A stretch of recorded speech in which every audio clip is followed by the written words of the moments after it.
Hello, everyone, and welcome to Stories of Light. I'm so excited to be here with my beautiful guest, Rachel Goodwin. Rachel, welcome. Oh my goodness, I'm so excited to have you here. I can't even. So for those of you who are new to Rachel, Rachel is an author, priestess, master healer, and spiritual teacher who works with and channels Sarah, daughter of the Magdalene and Yeshua, and the lineage of the Blue Rose. She also works with the Norse gods and goddesses, specifically the goddess Freyja, and works with the Norse Runes.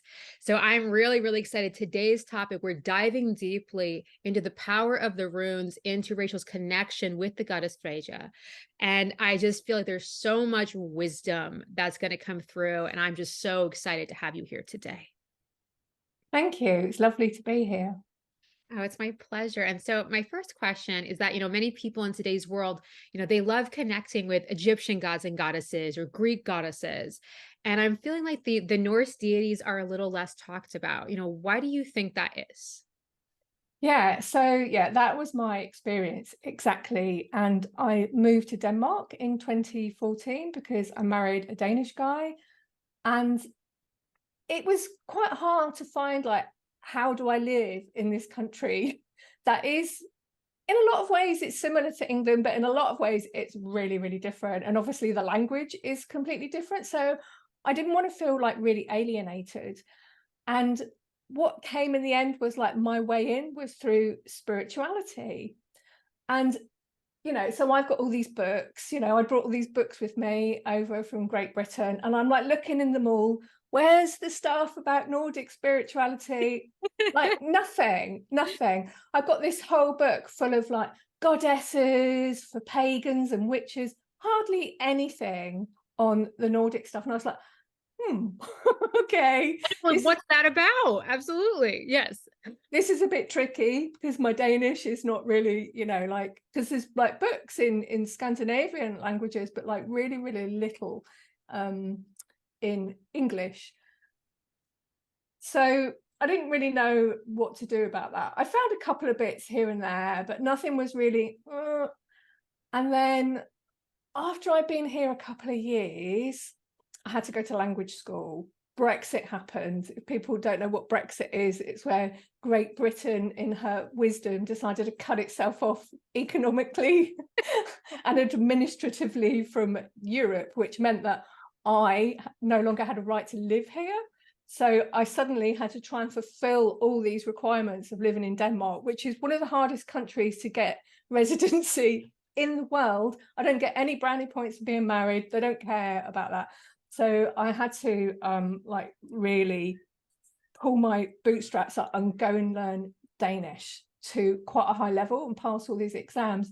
Come the summer, I get a summer break and I'm like, oh my God, because I've like been like mentally running for the last, year or two trying to learn this language. And I thought, God, I really need a break. I really need to do something spiritual. I thought, right, I want to do some shamanism stuff. This was like 2016, something like that. And yeah, I found some courses. They were all booked up. This is in Copenhagen. Then I did an online course with Sandra Ingerman. Couldn't find anything sort of Nordic. And then one of the people she trained was a lady called Imelda Almqvist. Now she's Dutch, but she lives in the UK and she's married to a Swedish guy. And she was teaching an introduction to like Nordic shamanism to savor over in Skåne. It was near Lund. I can't remember the name of it, but just over the border in Sweden. Like you just have to like go across the bridge, and like it was an hour, and it was like there, and I was like, oh my God, and it's in English. Great. And it's not like the stars aligned. It was like everything you needed. Oh my goodness. Totally. So I went to that, and I was just like telling people, I'm just going because like I really need to get some understanding of like the spirituality of this land, because like at the moment I'm completely clueless. And that was it. That's all I was going to do. I went on this intro course and it was really, really amazing. So it's it's really another way of looking at working with the runes and work, because actually a lot of us don't realize this, but there are books and books and books and books about Nordic mythology, all written by academics. So it's been a big thing to write about in universities since like the 1800s. And like initially, like mainly up until fairly recently, they were all written by men. So a lot of stuff about Odin, like Odin, because they were like interested in all the like the manly stuff. Yeah, and I went on this thing in Sweden, and it was just like, it was a completely different way of looking at it. I tried to learn runes when I got to Denmark. I had a message from Spirit that said, make your own rune set, they will be your power. And I was like, I love that. I love how it's so powerful. You're like, oh yeah, okay. I was so unimpressed. I had no interest in runes at all. They'd never, ever appealed to me in any way whatsoever. But I did have loads of stones around the house, because I'm one of these people that wherever I go, there's always a stone that says, take me with you, take me with you. So I had all these, so I used, and I love, I love stones. So I used these magical stones, and I would create a rune each week and like paint it on there. But then got all these books and then just ended up completely confused. I was just like, because actually we don't know that much about the runes, and where there's not much information, people tend to fill in the blanks. And so you get runes that are very much actually about the Kabbalah or about Wicca, or a lot of rune interpretations are actually more about our modern society today. And I just couldn't get a handle on any of it. So going back to the introduction to Say the course that I did over in Sweden, they taught us how to journey with the runes. Oh, that sounds really powerful. I get what you're saying. It's almost like all the other times, like you said, like there's like Kabbalistic lens or like that Wiccan lens, and it's like not really the truth of what the runes originally stood for. It's not like the real energy that they were originally connected with. So that's not really powerful. But you're also because I was like reading about it. So I'm trying to use my left brain logical mind, which works fairly well most of the time.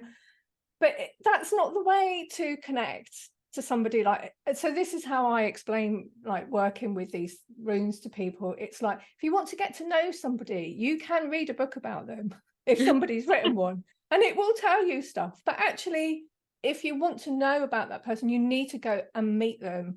You need to build a relationship with them. And this is what doing the Say the training, like one of the things it did, that's what it taught me to do.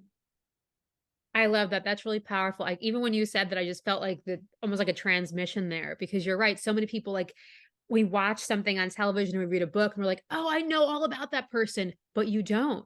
There's so many things that you only get from being like one-on-one with someone, like hearing their voice, like, kind of just like seeing what they eat for breakfast and how they take their coffee. It's like there's an intimacy that forms when you really kind of commit to the knowing of someone.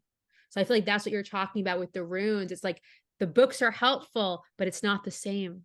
I love that.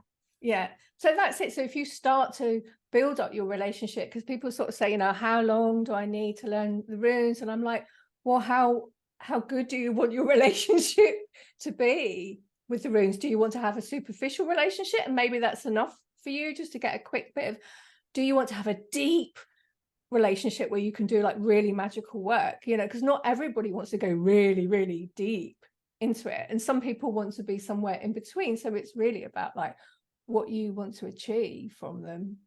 Yes, I love that. So actually, before we go any further, because I know that like it sounded like that shamanism course was life-changing for you.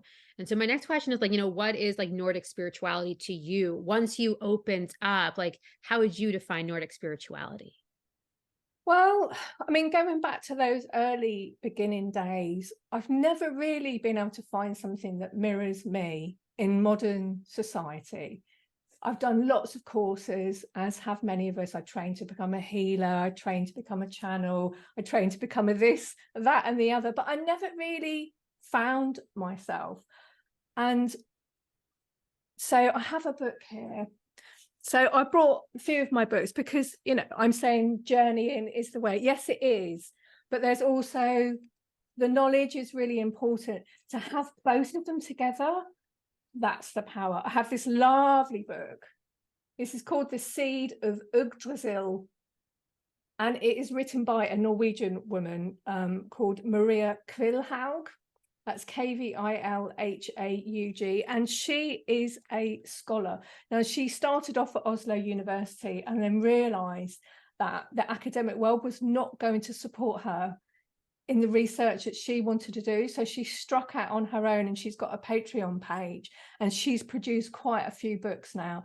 And she is phenomenal. I mean, for many of us, she has kind of changed the face of Nordic spirituality, because she looks at the Old Norse Eddas and texts, and she interprets them with her academic knowledge, but also with her own wisdom and with her own intuition.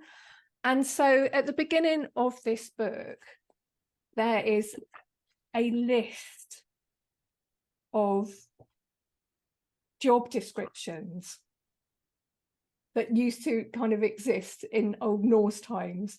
So we think of the Vikings, but actually there was a lot happening before the Viking period as well.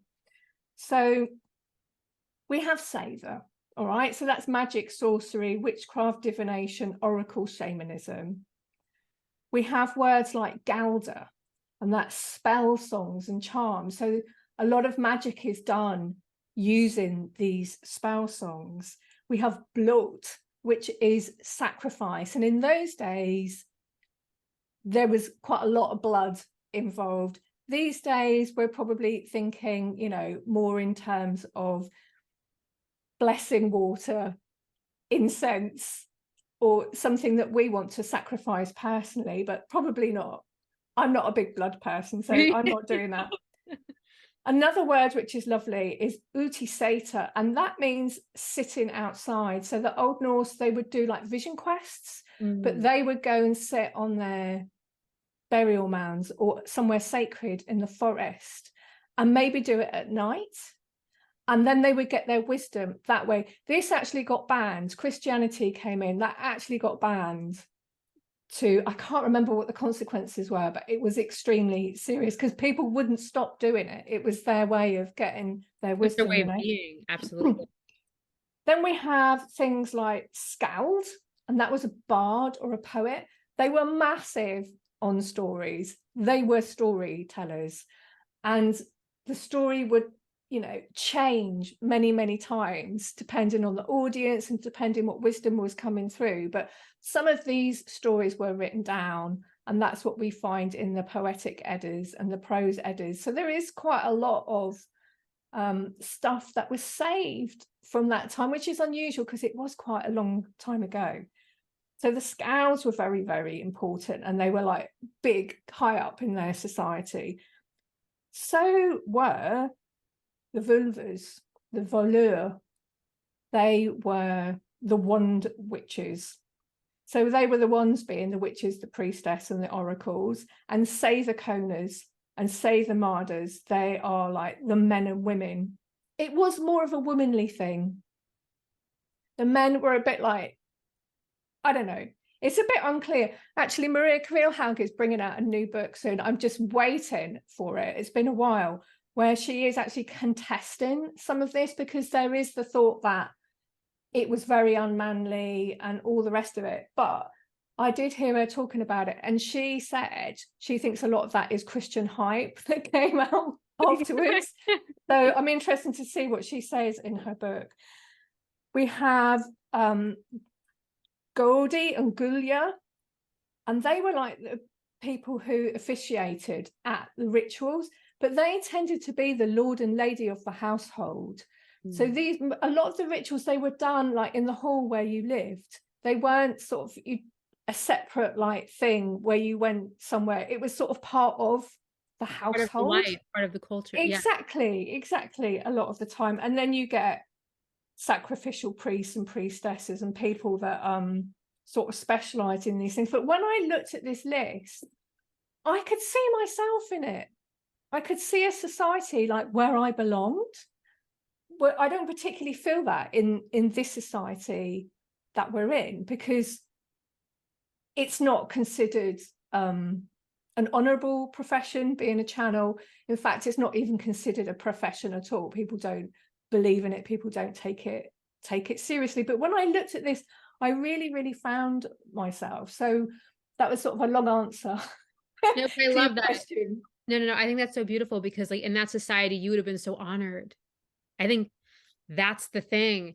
I feel that too, because I really identify with like the energy of the bard. And when people hear that, they're like, oh, what's that? Like, and it's the same thing. There's like no respect for it. And it's just like, no, if we had lived in that ancient time, it would have been like so much love, so much reverence. And yes, but yes and no, because humanity is humanity, right? it's true. And there's always pros and cons.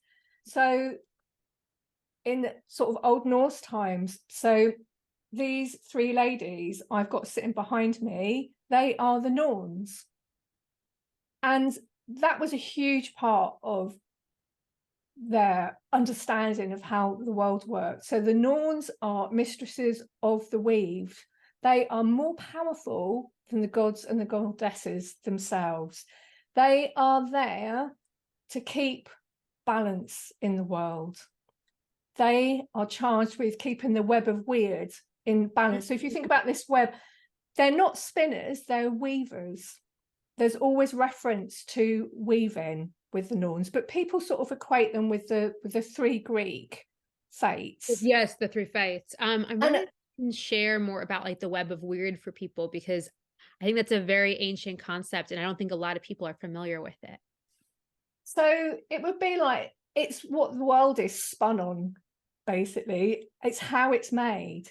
It's made up with these threads. So we all have our own personal threads. So for example, like, so there I am, little spirit in the outer world, coming into this world. I'm coming down onto my own thread of destiny. That is, of course, part of the ancestral line. So I don't choose exactly, because it's an ancestral destiny that I'm landing on. So I have to deal with the consequences of that when I get here. But I get a Norn when I'm born. I get my own personal Norn who watches over my life and, you know, is connected to all of this fate thing. But everyone has the power to skillfully weave their own fate with what they've been given. And this is actually what the art of Savor is. It is about how you deal with that fate and how you can skillfully manipulate it as much as you can for your benefit, for your family's benefit, for your community's benefit, because we have to remember that the Old Norse lived in very, very challenging times. They all needed each other so much. It was never about me. It was always about us. I love that. That is really, really powerful. And I think this is one of my later questions, but I think it's a good moment. Can you explain? I don't want to mispronounce it, but like, I don't want to miss what I wanted to tell you. And that was, so this norm thing. So if you're a prophetess, if you're a save cone or a vulva, and you are known for your power of prophecy, when you give people prophecy, you're they see you as like being a voice of like the Norns almost. So your words have power. So if you speak a prophecy over someone, it's making it come true. So you can imagine in a situation where you're there with, you know, people that are quite powerful. Later on, especially, there's a lot of wars going on, a lot of fighting happening. You give someone a bad prophecy, that is going to be really bad for you, basically. And I think that was a really, really tricky situation, because like when you're channeling, you're bringing things through, you don't have any control over what's being said. And yet, you know that if you utter these words, that might be the end of you. Or at least your career, you know. It's like, so the fact that you were so considered so powerful. It's almost like the higher you go up on a pedestal, the further it is to fall. Oh, There yeah. were some really, you know, difficult things in that were not easy. No, I can imagine, especially if like in that spirit realm and things are always changing. I think that's what's kind of interesting when you're talking about that, like the threads of destiny, the threads of fate. It's like, even if something is seen in one moment, it could be changed. So I think that's really, I don't know. I feel like I never really thought of that before. I feel like you telling that story and like sharing all the different like kind of people in that society. I don't know. I just feel like I almost went back in time listening to you. Like I could just feel myself there, like giving like the prophecy, you know, like to someone of high power. So that was beautiful. I'm Yeah. just curious though, because you used the word before that, like, I don't know if others will be familiar with, and I don't want to mispronounce it, but it's like seder. Either. Say Yeah. Yeah. So that D in a lot of the words. So there's a D that is, when you see it written down, it's sort of shaped like a D that goes over on its side and it has two lines through it. And that's called a soft D. And in those days, it was pronounced as sort of a the sound. So that's why it's say the, because it's a the say the. D. Okay, Yeah. got it. Yeah. Okay, now I know. Yeah. Thank you. You taught me. Yeah. Awesome. Yeah. Yeah. I think that you were saying that part of like why people do the Sather is like it is more connected to this like weaving of destiny. And so that's why I was like, oh, that's so interesting. I feel like my understanding of Sather is like there is kind of like an experience of it's like divination, it's like journeying. I don't know, maybe that's not quite correct. So I'm wondering if you could share a little more about that. Well, I mean, you know, we only know so much because we're guessing and filling in the blanks. And, you know, I was thinking about this myself this morning because, like, you know, so after I went and did this intro course, I committed to do another 2 years training, which ended up being much longer because COVID interfered. And, you know, it took me 4 years to do all this training. But a big part of that was the runes and the rune work. That is, so I have another fantastic book here. This one's called Icelandic Magick. Ooh, that looks really exciting. Oh my And goodness. this is written by, well, he's got 2 different pen names, but in this one, he's called Stephen E. Flowers, and it's amazing. And this is stuff by the Icelandic magicians. And so the Icelandic magicians were working and doing their craft during the time of Christianity. But because they were in Iceland, they were much more sympathetic. They were different people from Scandinavia, but I know a lot of them were Norwegian, and they'd kind of gone to Iceland to get away from things that were going on in Norway. There was a king in Norway who I think was trying to get everyone together and agree with him on a lot of stuff, and they didn't want to, so they went off to Iceland, and they were heavily pagan and not so keen on things being Christian. So these Icelandic magicians sort of managed to prosper, shall we say, for quite a long time, late into, you know, an age where you wouldn't expect that people would be doing this kind of thing. I mean, this symbol here, this is called, I might not pronounce things right because it is quite tricky. And also I forget which is the Old Norse and which is Danish pronunciation. And then I've got English thrown in there as well. But this is Aegis Hjalmur, and it's the helm of Or. And they would put it on their helmets and shields and that to inspire terror in their enemies, because going back to the Viking period, they did use shamanism to go into battle. They would take on the like energy of bears and of wolves and like be overlit, you know. So, you know, when Oh my I'm God, that channeling, is I'm really being incredible. I'm being like overshadowed by Sarah or Freyja or whoever it is that I'm working with. They were, you know, working with these animal energies, and that's one of the reasons why they were so fearsome, is Yes. they would use shamanic techniques. And, you know, this is another thing about the Old Norse, is that actually a lot of their magic was battle magic. A lot of their, and this is why, you know, another reason why, you know, magical men and women were so valued, because they were seen as like helping you fight that battle. It's a bit scary when you think about it, be honest. Yeah, no, absolutely. But I totally understand that. I could, because I feel like I have an easy time connecting with the animal kingdom. People are always like, I almost can get into that kind of animal consciousness very easily. And I never thought about, needing it for battle. I've never been in a battle in this lifetime. But no, but I can just see, like, to connect with that consciousness, how powerful that would be. And I just feel like these are like almost lost arts. I don't know if like we're meant to practice them anymore, but I can see that it was such a different way of existing in the world. And Yeah. I Yeah. think it's so interesting. It seems like every aspect of life was connected to spirit. Like you said, even battle was connected to spirit. Like you would have the different people giving the prophecies. Like it just seems like spirituality was so much woven into like the original fabric of this culture. Yeah, exactly. And in that way, it does sort of mirror the Egyptian culture, because they also just like, it was just part of their life. It wasn't something they believed in. It was just, this is how it was.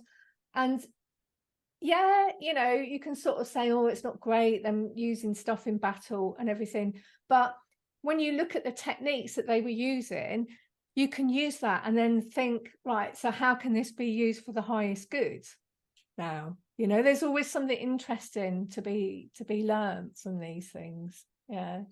Yeah, no, absolutely. I understand. One of the goddesses I work with is the Morrigan. She's an Irish goddess, and she's actually a battle goddess. And Yeah. I really connect with her when I have to go into this energy of being fearless. So I'm not like literally going into physical battle, but it's like that moment where I need that strength. I feel like even if we don't use the ancient tools like exactly the way they were first conceived, I think there still could be a 21st century place for them that really can Yeah. help us in a beautiful way. Yeah, absolutely. And that's what I really loved about the training that Imelda Almquist did. She is also such a scholar and loves studying these old texts, but then she'll teach that and then say, right, let's all go and do a journey now where we are bringing down like what it is we need right now and today, so that it becomes a living thing. It's not something that's stuck in the past. And yeah, we did all that sort of in the middle of the Swedish forest, which was just like, it was so magical being there on the land. It sounds absolutely magical. So I'm just curious, because I know that we're going to talk about Freyja. I also don't know if I'm totally pronouncing her name right. Can you tell me how Yeah, is it Freyja? Is it Freyja? How do we it's pronounce? Freyja. It's Freyja. In Denmark, they say Freyja. Okay. So sometimes I switch and say it a different way because it's like, it's quite tricky for me, like, because I've got all these different ways of saying things. And I it's know, like, oh, I know, but it's funny because there's like there's a desire for me to really honor the. It's almost yeah. because, like, for example, I know this like my last name Berkovici, no one can pronounce it, and it's so funny because I remember growing up and just the power of a name and like wanting to show that respect, and so I know it's Freya, perfect, and so I'm just curious, like. It sounds like I know from different things on your website that you do have a deep relationship with this goddess. And I know that some people see Freya as like she's like a Norse goddess of love, like Aphrodite or Venus. Is that how you connect with her, or is there another energy that she brings through? Yeah, it's not like that at all. And I mean, this is how we are now in modern society. We want to categorize everybody. Oh, so this god is good for this goddess is good for that. It's a real new age addiction, like giving everybody a category and then being able to produce a nice oracle card for them. But the thing is, like, things don't work like that, do they? Imagine like if you took all of us different people and said, right, Rachel is for this, Elizabeth is for this color, that it's just not going to work. So I always kind of knew that wasn't right. Freyja means Our Lady, and because there's Freyja and there's Frey, there's the two of them, and they come from what is thought to be an older pantheon of Norse gods. And the Vanir, called the Vanir, and the Vanir are the ones that had all the magic. It was them that had the saver. And then you've got the Aesir, and that is like Odin and these sort of newer gods that come along who just like fighting everybody and know it all. And Freya actually taught Odin saver. Oh, I love that. So it's so funny because I think we think of him as the All Father, as the all powerful one. The fact that Yeah. he was actually taught by Freyja, that is amazing. I mean, we have to remember, because like, I mean, this happens in a lot of cultures in Greece and, you know, across Scandinavia. Things got very, very patriarchal. They weren't like that to start off Originally, with, yes. you know. And it's thought that Tyr or Tyr actually was like the original kind of all-father. And Tyr, he is talked about in the Eddas. He is well known for having his hand cut off because he had to put his hand into the mouth of Fenrir, this wolf Oh, yes. who he was saving everybody. He's very, very noble. He's very, very noble too. And he's actually connected to this, oh God, what's it called? This thing with the, oh, my memory's terrible. This is why I could never be a storyteller, where you've got the warriors like frothing at the mouth and everything. Oh, I know what you mean. I don't know exactly the word, but I know what you're talking It about. begins with B. It's Berserker. Is it? Yes, It's thank you. Yeah, got there. There we go. Yeah. So he's like a real like warrior, divine, masculine energy. And it's thought that Odin is a later version of him. And Odin's seen as like a battle, you know, warrior, chief person. But actually, if you look at Odin, a lot of his qualities, it's very much of a save man. So he's actually very shamanic as well. That's okay. So that's really interesting. Yeah. Um, so I'm just curious because I definitely want to go back to Odin later, and I'm curious. I didn't know there was an original Alpha. I didn't know there was a different Alpha. Well, there's ideas, you know, people find this text and say, you know, so no one really knows. But I have a feeling that there's something to that. So yeah, so Freyja being a love goddess, not really. She was like Isis, you know, quite vast. So to I try and understand. put her in one thing. Plus, there's also Frigg, who's another goddess that has a lot of similar qualities to her. And also, you know, when you find like different things, they get sort of the same name here. The other thing that you have to remember is that Scandinavia covers quite a big part, also part of Germany as well. I mean, it's like maybe all of Germany, actually. That's where this sort of spirituality was covering this whole area. And so, I mean, for me, Nordic spirituality, it's about the land where I live. It's all coming through the land. So where I live, I have a tree outside the apartments where we live. It's a linden tree or a lime tree. That's sacred to Freyja. So I connect with her through that tree. There's a place, so I live in a town called Roskilde, which is famous for its being the seat of Christianity and having this Domkirke, this cathedral, the kings and queens are buried. But actually, there's a lot of old religion around here, or old spirituality. There's just burial mounds and dolmens and things all over the place, and they're so in the landscape. But I'm going to have a probably different feeling about it all than to someone who lives in Norway, and there's all these amazing fjords with all the cliffs. And then in Sweden, because we're really southern Scandinavia here, very different climate to like if you're up in the colds of Sweden, you know, you're almost like living in the Arctic up there. And each place, they had their own thing going. They had their own like local gods or goddesses. That's why there's so many different names. That's why there's so many different attributes and stories. And we try and learn them all. We take one of them and we say, right, I'm going to learn everything about this.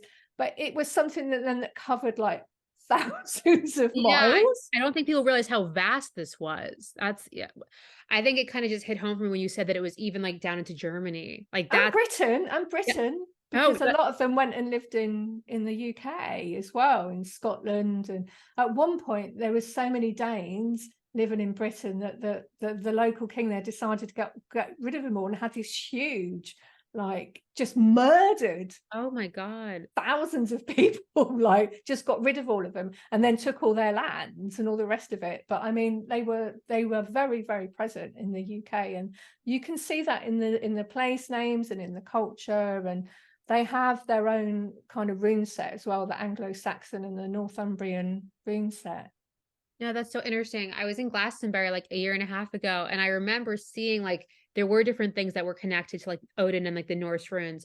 And I remember being almost confused, like, why is this here? But I didn't realize that literally the impact had spread so far. And So Ireland as yeah. well. A lot of connections to Ireland. Yeah, there was a lot of like, yeah, Nordic people in Ireland. Yeah. So yeah, no, I think it's just because it's like us being in our modern time period. I think we forget just, especially the Vikings or even before them, like how much they traveled between Yeah. like, different places and how much they spread their culture. So that is really powerful. I wasn't totally aware of that. Mm. So before I forget, I just wanted to make sure I just asked another question about Freyja. So I'm just curious, what are, because I know you said you connect with her by the beautiful tree in your backyard, and I'm just wondering what are some of the most important things that she has taught you over the years, and what kind of messages does she like to bring through? So going back to that book, The Seed of Yggdrasil by Maria Kvilhaug, right at the beginning, she talks about Freyja as being like the original Scythe Kona, like the first witch.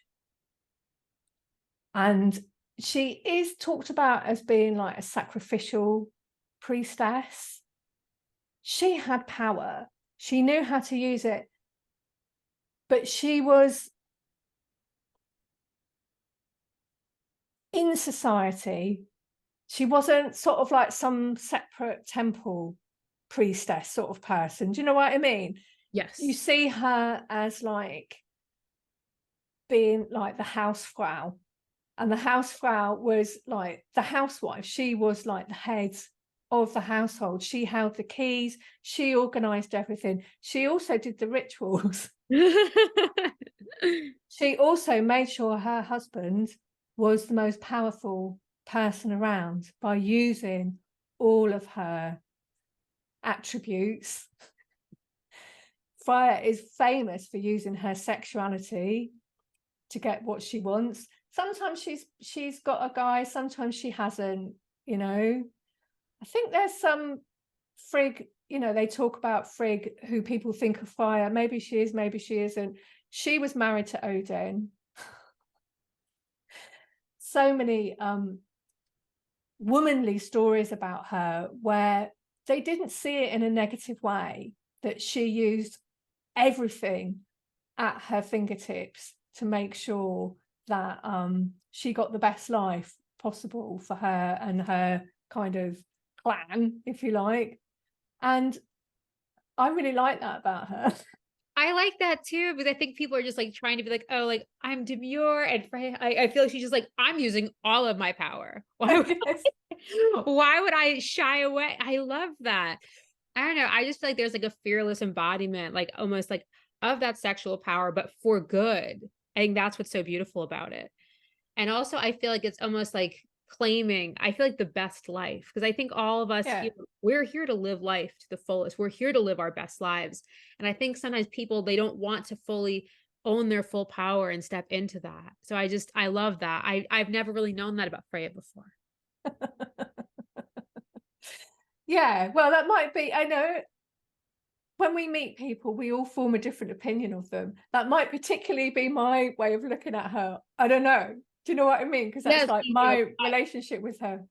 But yeah, she's formidable for sure.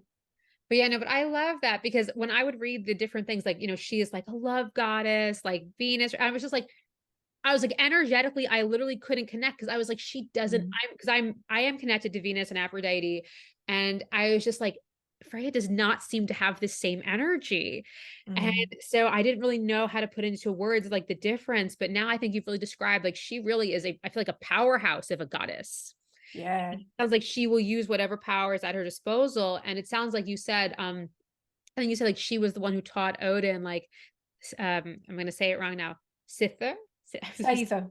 Stay there. Okay. Yeah. I got the end part right. No, but it's like these kinds of more magical powers of like divination. It's like I didn't realize how powerful she was.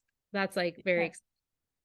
So I'm also just curious, if people who are listening, if it's possible to do any kind of magic with Freyja, and also for the people who are listening, is there a way that they can connect more with her in their daily lives? So one of the big things, as I've already mentioned with Norse culture, is it's about balance. So you give and you receive. It's not about sort of going and asking for things and just getting them, you know? So offerings are quite a powerful way to connect with Nordic spirituality. So it would be a really nice thing to, like, like at the moment, there's a lot of apples and things around. Bushes are covered with all kind of nature stuff. That would be my way of doing it. I would go out and I would collect something that I really love, and then I would lay it out somewhere and say, Freyja, these are for you, and have a conversation with her about how, I want her to help me. I wouldn't just sort of just light a candle and start us sort of so having a checklist of This is, this. I want this, I want this. Yes. Yeah, because there's always a price to pay. There's a rune called Gifu that's a cross, and it means gift, but it's a gift that you have to pay for. You always have to like offer something. And you might find more when you're working with Nordic spirituality that they expect you to do the right thing. So, they might say, through direct communication or through signs and symbology, and you doing readings and card spreads or whatever, they might say, yeah, okay, we'll help you with this, but actually you need to step it up with this. You need to take more responsibility, or we want you to go and help this person if we're going to help you. There'll be conditions, shall we say, and then you have to do that shit. But no, I think that's so powerful. I love that, because I think a lot of times people think it is almost like a Christmas list. It's like, I'd like this, I'd like this. And it's just like you said, it's almost like what you described earlier with the runes. It's like, do you want to have a superficial relationship, or do you want to have a real relationship? And it sounds like the deeper that you connect with them, it does sound like, especially I love when you said like they might tell you to go help somebody else. I feel like that's them almost like casting their, their seeds of destiny in the world. So I really feel like a lot of times when we connect with the gods and goddesses, it's almost like, again, I want you to help me with this. And we don't realize that they really are active forces, participating in the creation with us. So Yeah. I love that you shared that. Yeah. Can I just say a bit more about that? Yes, Because I would like love that. the Yes. Norns sitting behind me, I can sort of see them like being, hello, talk about us here. So the Norns are amazing to talk to. We get pulled into a lot of things where we feel guilty if we don't do this, and feel bad if we can't do that. The Norns are completely subjective, and they said to me, sorry, completely objective. And they said to me some years ago, look, you have to stop giving so much, because actually you're unbalancing the Web of Wyrd with your own like personal destiny line. And I was like, oh my, I'm a compulsive giver. I used to be a nurse. Nurses are caretakers. It's like, oh, let me rescue the whole world, and give. Not everyone, of course, but it is a bit of a dynamic amongst people like that, and like me. And that was the first time that I really felt like, wow, God, they've really, really got a point. So they are a great person to talk to. The Nornir, there's 3 of them. You go down to the bottom of Yggdrasil. They have a well at one of the roots called the Well of Wyrd. And if you ask them to give you objective insight on a situation, they will clear that up for you straight away. I love that. Oh my God, I'm going to do that. Like, right when we get off the call, I'll be like, okay, I'm having my sacred journey. I love that. Yeah. Oh my God. It's funny because I didn't really have any questions about the Norns, but it's almost like they wanted to be part of this call. It's like they're your background. I love that. I mean, Uh, they're actually a bigger part of Nordic spirituality than anything else, but not that many people have heard of them. yeah, no, it's interesting. I drew a card in one of my Oracle decks a couple years ago that was all about the Web of Wyrd. And it was Okay. so interesting because I was just there's something about that my whole body like lit up. And I remember it was funny. I used to work in a high school, and it was right around that time I randomly got put in a classroom, and the teacher wrote like the Web of Wyrd on the board behind me. And I was like, oh my God, why is this here? And so it was like one of those kind of funny moments. I think I don't know what story like the kids in that class were learning about, but I guess somehow the teacher put it on the board for a second.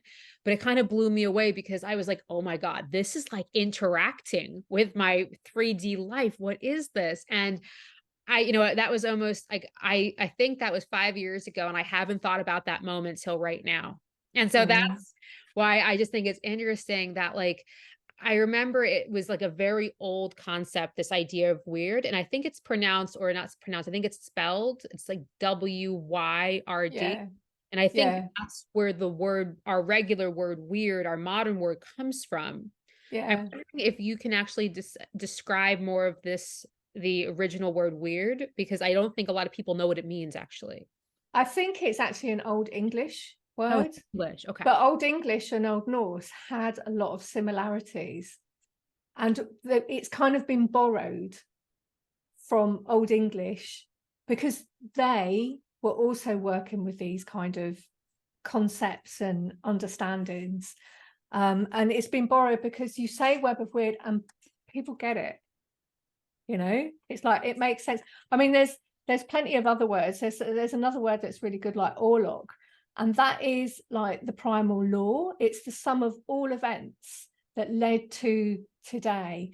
So when you're on the Web of Wyrd, you're kind of having to like deal with your own like or Urlock that has come from, like I said, like your ancestral line, from your society, and from your own like personal fate. And then there's this amazing rune called Naud that's shaped like a line that goes down and has a cross through it. And that is the rune of the Norns. That is the rune of destiny and fate. And it's the need rune. And you often pull it when something's going on in your life that you might not particularly like, but fate has put it there for you because it is forcing you down certain paths or forcing you to deal with certain aspects of your inner world that maybe you didn't want to look at. The need rune is incredibly powerful, and the Norns, it's them that's involved in all of this. I love that. So it seems like they're very kind of energetically part of the runes. And I love that one that you just described because it almost like that kind of tough love energy. It's like you Yeah. might not want to go through this, but this is for your highest good. Yeah. I love And that. yeah, and like I said, even the gods and the goddesses are subject to the Norns because they're subject to the fates as well, and Oh my God. destiny. That is so Yeah. fascinating. I love that kind of way of looking at things, like that one rune you talked about. I don't know if it was a rune, but it was like you said, it was like almost the summation of all of the actions that had taken place. Because I think a lot of times we look at our modern world and we're like, how did it get to be this way? And like it's almost like we can't fathom it. But I think if we look through the lens of like this old Norse kind of culture, it's like it's just the sum of all the actions, it's the sum of all that has gone before. I just feel like there's such a wisdom there. And Mm. I think a lot of people in our modern world, they look at the world around them and they're almost like, because I think there are a lot of beautiful things, but I think there are a lot of things that seem kind of broken. And so people just almost don't know what to do in a world like, I feel like a world that is so connected now and yet is still in need of so much healing. So I feel like what you're describing, these ancient concepts, are a way for us to make sense of the world and also our place in it. So I just think that's really powerful. Mm. So I Yeah. actually have another question because you've been talking about like the power of going on these sacred journeys. And so in Norse mythology, I know it said there are 9 realms and that Freyja rules over, I'm gonna mispronounce this. It's like Folkvanor, where she It's, received, yeah, how do I say it? I think it's Folkavanger. Okay, I think that's prettier than the way I said it. But I know that she receives half of those who die in battle, and then Odin receives the other half in his realm in Valhalla. So I'm just wondering, because I know you've gone on a lot of sacred journeys, have you connected with these places in your journeys? What are your connections like when you're kind of in these sacred journeys? Are these the kind of places you visit? Most of the time, honestly, I'm talking to the Norns, but I I use Yggdrasil as a way to journey. So if I want to go and talk to the Aesir or the Rainier, I travel up Yggdrasil. It was thought to be an ash tree, but honestly, I think it's any tree. You go up to the top, and they are the gods and the goddesses at the top. And then the Nornir, they're down the bottom, down by the roots. No one knows really why Freyja was getting half of the dead for battle. The reason why Odin was getting them is because of Ragnarok or Ragnarok. And that is in Ragnarok in Nordic cosmology is, so there's been worlds before, there's worlds that will come. That's their way they look at things. And when this world comes to an end, they already know what's going to happen. It's all been prophesized. And that's Ragnarok. It's the end of this world. And then a new world will come. And all of the dead that go to Odin, they're going there because there's going to be this huge battle at the end of time with Ragnarok. And they're all going to be fighting there with Odin. And no one actually knows why half of them are going to Freyja. So that's interesting. I've never journeyed on it, but I think I will now that you're asking me about it. I wonder, especially if she was, like you said, she was the one who was almost the original primal goddess, and she even taught Odin. So it's, I don't know. I think that's really interesting. I feel like we don't always think about like going way, way far back, those first goddesses, how much power they had because they were there at the beginning. Yeah, but I mean, they really are a pantheon. I mean, the goddess who is overseeing all of that is Eden, which is interesting because it sounds like Eden. It's spelled Edun, and Eden is known for having this basket of apples. She's the one who keeps the gods and the goddesses alive, because without her basket of apples, they get old, they degenerate, and they get sick. And she is the one. She lives in a place called, I think it's Brunacher, and it's a field of wells. And when I heard that, I was just like, oh, because where I live in Roskilde, it is a field of wells. It's just full of springs. This whole area has got melt water from the glaciers trapped in lime. And then there's just like springs coming up all over this area of Shaland. And Eden is the one who chooses who's going to be in the new world. And I love that because to me, it sounds like the new earth. Yeah, that sounds really amazing. Yeah. I wonder if it's because it sounds like in the stories, it sounds like it's a literal like end of one world and beginning of another, but maybe it's symbolic because I know that this new because world... because the sun, it's like her daughter that becomes the sun in that new world. And I'm thinking, because I mean, Maria Kvilhag has really championed this idea of Freyja like being the first witch. Perhaps those that go to Freyja, perhaps they are the magical beings who are going to like be doing their bit. That would be really Interesting. amazing because it's just it's interesting. It's just like half of them go to Freyja and they don't actually say why. I'm like, what? Like, and she gets the first pick before Odin. oh my God. Okay, so I love that. Oh my God. Yeah, but there's so many other goddesses. I mean, there's Net, she is like an earth goddess. There's Hel, and there's just so many whose names we've lost. So Freyja was she was part of this like whole society basically, which again is really Norse. I pulled a rune for us today. Ooh. And it's Marder. It's this one. I don't know if you can see that. Oh, I can see it. Yes. It's like two lines with the cross in between it. And this is the rune of man. And when I looked at it today, I thought, oh, it's all about interdependence, like how we all need each other. I love that. I think that it can be kind of like either way. Sometimes like the fact that we need each other it can feel like we're interdependent on each other in a way that doesn't always feel good. But I think it's also, we've been talking a lot about the web of weird. I think we are all connected in this one Yeah. web of life. And I Yeah. think sometimes we forget this. And even I feel like today talking about like the Norse spirituality, I think there are a lot of people who it's just like they never really think about the Norse gods and goddesses. And yet it's woven into so many different aspects of life and it's all right there happening at the same time. So I feel like it's a beautiful rune because it reminds us how connected we all are to each other. Yeah. And like to the old Norse, that was everything, because that's how you survived. It was a really cold, hard life that they had. And without all of their clan around them, they would die. And the harshest sentence you could get was to be exiled. So if you murdered somebody or something like that, you'd be exiled and you wouldn't live, because you couldn't survive. You could not survive without your family around you. They also expected their ancestors to work really, really hard for them. When a lot of the magic, you were like getting your ancestors like do stuff for Do you. this for me.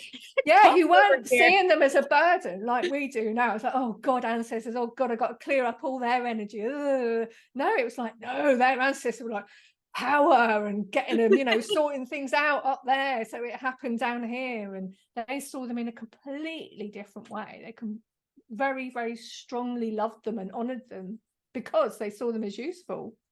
Yeah. I think that would be more helpful because nowadays we literally look at them. I have to clear this. There's this trauma in my family line. And it's like, oh my God. I just feel like it's just such a different way of like seeing the world and experiencing reality. Mm. So I also have, I know I think we're at an hour. So if you need to go, just let me know. But I'm just curious if you can share a little bit more about the runes because I feel like there's so much mystery surrounding them. And I'm wondering like what makes them so powerful. Well, I mean, one of the stories is that when the cosmos was created, the runes were created at the same time. Oh, I love that. Oh my God, I love that. And each rune holds part of the cosmos. So together, they hold the whole of the energy of like the cosmos and the creation and everything. And that's why it's so powerful to sing in the runes and sing them in as a wheel of power, because like within those runes there's everything that you need. Actually, one of the people that I trained with got very, very sick during COVID and nearly died, and I heard her talking about it on an interview she did. And she said that when she was in hospital, like out of body, she looked down and she saw the runes surrounding her in a wheel of power. And when she said that, I just cried. I was just like, Oh my God, that is so beautiful. yeah, I, because I that feel that. when you work with them like that, when you really get to know them, it is like you're within this, yeah, wheel of power, basically. I love that. I was actually going to explain I was wondering if you could actually explain more the significance of the rune wheel. Because I think people see that in books, like they're all spread out in that kind of wheel. Is that because it's this ring of power? I don't know, actually. It just seems to be the way that they want to go. I mean, there's something in the circle. I mean, the circle is very, very divine feminine, and it's very, very like it's creation, that circle. But I've never actually read anything about that. But yeah, I mean, like, I have a drum and I painted the runes on Ooh, them. I feel like it's just more of the mystery then. Okay, that's perfect. Yeah, yeah. I love all of these old stories because I feel like there's so much mystery. Even when you were describing the goddess Eden, I know it's not spelled like, but it's like with like you said, it was that whole kind of basket of apples. And I thought of the apples of Avalon. I was just like, it's so interesting how the apples throughout time have been the symbol of the other worlds. And I don't know, I just think it's amazing the similarities, the differences, because really, I feel like wherever we go, we're bridging, like we have this world and we're bridging it with the other world. And I think that's what like the Norse, I think all of these different old beings, like I feel like they knew how to connect between the worlds. That just sounds so beautiful to me. Yeah, they just lived it, you Yes. know, they just did it. It wasn't anything they sort of believed or didn't believe. That's just that was just there. Just while I think of it, if anybody wants to have a go at practicing things in Old Norse, there's this amazing American guy called Jackson Crawford, and he's got YouTube videos that are quite fun and informative. He was teaching at one of the universities, but yeah, because they the way that like Danish is spoken today, it's quite different from how the Old Norse pronounced it. So it's quite fun to sort of go back and like hear, yeah, how they used to say things. So if you want to try it out, yeah, go and have a look at his stuff on YouTube. I'm sure there are people who want that. I feel like people are going to listen to this, like, we want to learn all the old language. Oh my God. So I have like one more big question. I'm just wondering, how can working, with, the Norse gods and Norse spirituality, and even the runes, help bring powerful healing, and meaningful change to our world? That's a brilliant question. So, you know, I probably should have said this before. I mean, my interest in Nordic spirituality, it's for me personally, I don't teach on Nordic spirituality. It's not my area of expertise. I've gone and trained, but I use it in everything that I do. So I do teach stuff on earth healing, healing systems. The runes come into everything. They connect right up to the highest heavens, and then they go right down into the earth. They ground things so incredibly. And in my experience, that's quite unusual in New Age systems. We're really good at going all the way up. We're not so good at the nitty-gritty stuff and like getting it right down into the earth. And they hold those qualities. So people might not necessarily know that this is a big thing for me, and yet it's in my everyday life. It's really affected the way that I work, the way that I see myself. Yeah. No, I can just say when I saw that, because I know your website usually focuses on Sarah. I remember just like seeing that little thing about Frey, and I just like my whole body lit up, and I was like, I need to interview her about this. We need, and like the ruins, because I just think that there is so much power. There's so much power. There's so much magic. Yeah. Like, even if, like you said, it's not the thing that you teach, I can definitely feel that it's part of you. Like, it just feels very, very strong when you talk about it. Yeah. And I have taught some classes on it. And I mean, one thing about the runes is that they're not used enough magically. So one of the things that they gave us homework for when I was doing my training was like, write your name in runes, which I did. And then I sat there, and because like I read energy, I looked at the energy and I was like, oh my God, this really needs some work. It was like those runes were like showing me where my name wasn't grounded, where my soul energies weren't grounded. And so I started working with it after some initial resistance, of course. And I found that working with like your name, it grounds your soul energy, and your eftername, your surname, it grounds your ancestral energies. So they're portals of power. They are like doorways of power. That is really curious. I almost want to learn more about how to do that. I know that I don't know if that's like, obviously this is kind of beyond like the what we can talk about today, but I think that's really interesting, just because I feel like even while you're talking, I feel like my name, like my last name, Berkovici, there is a lot of ancestral, like some things that I feel like need some healing. And so I feel like if I worked with that last name, like really in that kind of more magical way, I think that it would just, I could almost feel talking, like it would change so much in my actual 3D life. So I just, It is really profound. It is really profound. And I have done like sessions with people like in person, because a lot of my work is online.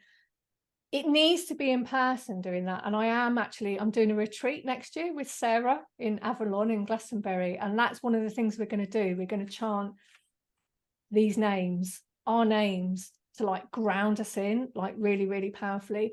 And, you know, I don't see Sarah separate from all of this. She has some quite Norn attributes. She has that objectivity where she's just like, this is how it is. And, you know, this kind of needs doing. Yeah, so I definitely want to let people who are listening know more about your courses, but I'm also kind of guided. I saw that you have that I think it's like a 2 or 3 day trip to Glastonbury next April. I was wondering, would you share that more with the audience? Tell us, like, if anyone wants to go to Glastonbury with you, like what could they hope to experience? Yeah, I mean, Sarah, oh, she has a deep presence in Glastonbury, and Glastonbury in the UK, it's lots of different layers and people go there for different reasons, but it has a very powerful goddess presence there. People also see UFOs coming down from the tour. There's all sorts of things happening there, but also the Holy Family. There's a whole like mythology and story that has risen up about them there. And it's believed that Sarah was there and that she like trained as a magical adept. So Glastonbury is like the Avalon. It's like the priestesses of Avalon. And she has a lot of alignment with that energy, which is a bit surprising, but you know, there it is.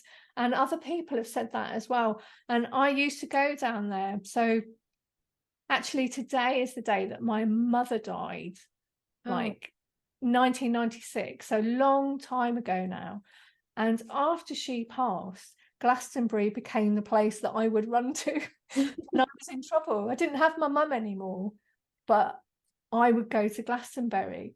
And I remember going down there one time, like something had happened, and I was like sitting there. There's a play called Chalice Well, where there's an incredibly grounding, beautiful goddess earth spring. I'm sitting there in these beautiful gardens, like, and then I can hear Sarah just like talking to me, like literally as if she was a person sitting there. And I was like, oh my God, you know, now I'm having auditory like hallucinations. She has such a strong presence there. And other people have written to me and said the same thing as well. And I'm like, yeah, that happened to me as well. It just seems to be a thing. And I think it's because she was actually there physically. It's like the time doesn't matter. The fact that you're physically both in the same space, it's an incredible place to connect to her.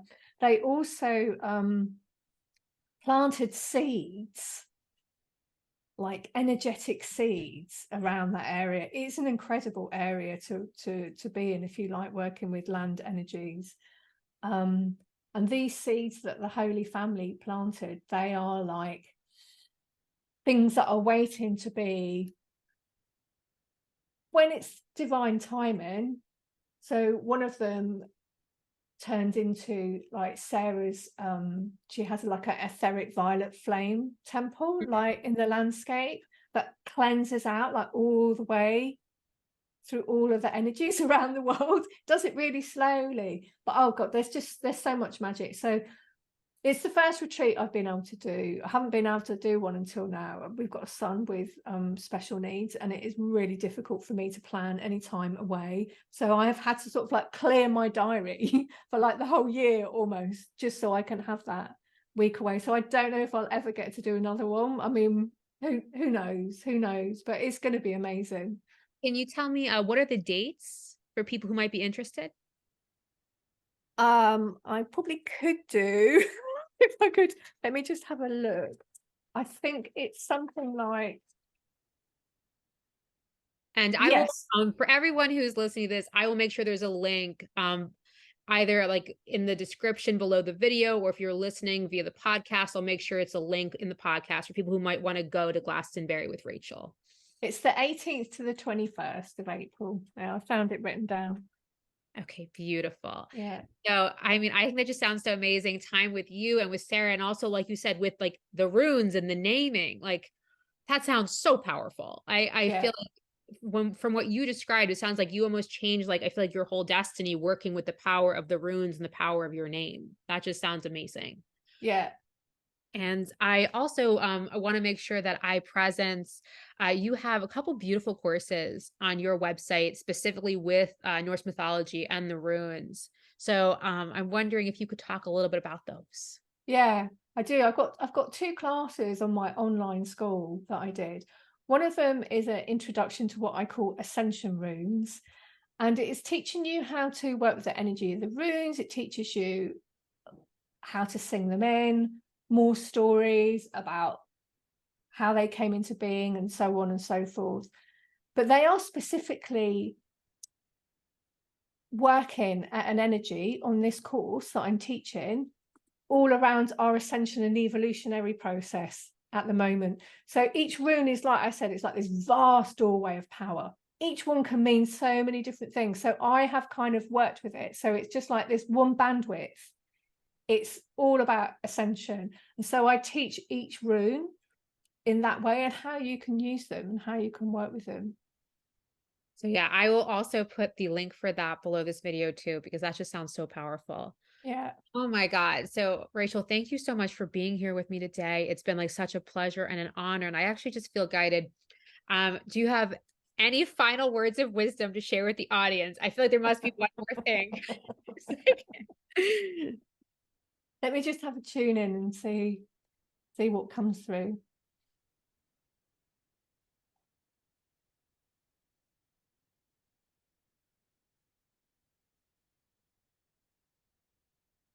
Yeah, I mean, it's just, there is a lot to look for. I would definitely like look up the people that I've talked about, and Imelda Almquist as well. There is something like wanting to come through now, like from this Scandinavian energy that has been missing. Mhm. There are energy points opening up here in Scandinavia. Where I live in Roskilde, there's what I call an ascension grid. There's all these ley lines coming in. It's such a place of power. So have a think about traveling to different places in Scandinavia. It's been a little bit cut off because of language, to be honest, but it's not such an issue now. It still can be a bit tricky. But since I've been here and I've talked to other people who live around here as well, they also think the same thing. They also think there are really important energy things happening here that need like people who like working with energy to come along and get involved. Thank you. I think that's really powerful. And I actually have one last thing I wanted to say, and it's about that word power. I've noticed that you use this word often in our conversation today. The runes is powerful, the land, like these portals is powerful. And it's interesting because I think a lot of people like on our spiritual journey, we almost get afraid of that word. Like, and I feel like you use it. And I just feel like if there's like a pure energy when you use it, it's like this kind of pure essence of power. I'm just wondering if you kind of speak to this because you said like the runes are so powerful, like the land. It's like I'm wondering, like when you say something is powerful, how does that word feel for you? I'm just curious. Yeah, it's like tapping into an energy reservoir. And like I consider myself as sort of working for the highest good, and as a person who's working for the highest good, it gives me powerful tools that Mm. I can actually do stuff with, rather than just sort of sitting there thinking, oh, I wish things were better. Yeah, I like that. And I just feel like it's like tying it full circle to this kind of idea of the threads of destiny. I just Yeah. feel like it's like having the power to shape your destiny. I just think having that, Yeah. like you said, not having just kind of sit back and be like, oh no, the world is kind of messy. I can't do anything. It's like having the agency, having the power to make those differences in the world. Yeah. And then having the Norns with you, because they will make sure that you're self-responsible all the time, because you have to be as clear as possible. You have to really, really look at your own stuff and know what it is that you are putting out there before you can start working with, powerful tools and all the rest of it. Otherwise, it'll just sort of like change and shape everything that you do in a way you don't want it to. I noticed, by the way, that raven that's sitting there, Yes. that blue tint, I'm matching it in my hair. Love that. No, I love that. And I thought it was so cool to see that because I know that Odin has two ravens.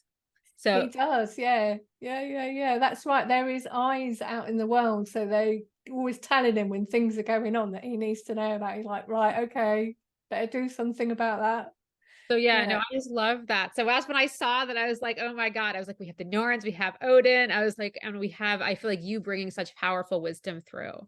So I just want to thank you so much for being here today. I just really feel like this was really significant. I just think that, like you said, that these are beings, these are places that are wanting to be remembered now, that there is something that like I think humanity is ready to tap into again. And I feel like my sense that these powers, these beings, like they just have been waiting for us, like to be in the right energy, for it to be the right moment.